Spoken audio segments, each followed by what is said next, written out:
Three, two, one. Awesome. Hey, welcome everyone here with Fabris 1301. Of course, I'm Tim Garno, and I have here with me Richard Marsden with the Phoenix Society of Historical Swordsmanship. Welcome, Richard. How are you?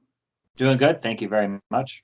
Yeah, it's great to have you here. And anyone who doesn't know, Richard has an awesome book, and I feel that it's been out for a little bit, and I was a bit tardy on picking it up. Finally got to it and gave it a read through, and I was like, oh man, we got to have you on because there's so much great information within this book. And here we give you a quick shot.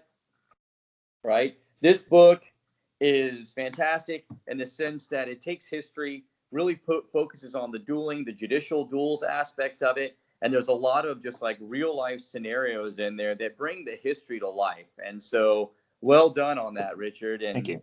It's just really exciting to be able to have this book within the library. And I definitely recommend folks check it out because there's a lot of interesting nuances to glean.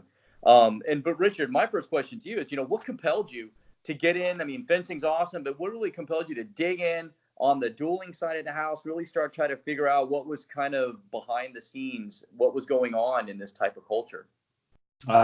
So why I wrote the book, right? Right. That's the question.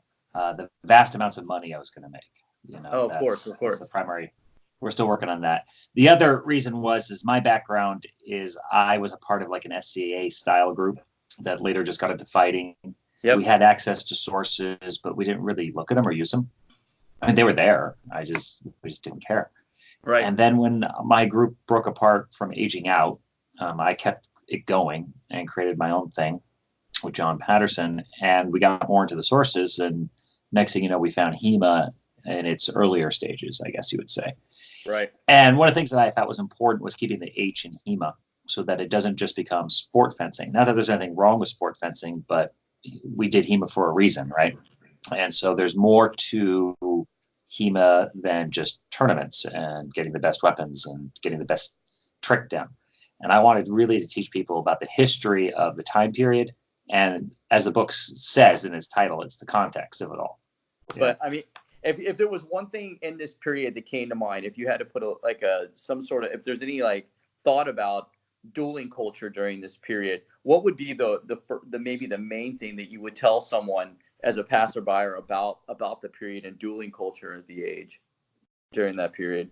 To a passerby, I don't know what I'd tell them, but to someone interested in the time period, enthusiast, I think what I would focus on is you to understand honor the way they do. And a good example is if I called you a liar, I mean, that would bother you, but you wouldn't stay awake at night, right? Yeah. Thinking, I got to kill this guy. But they did.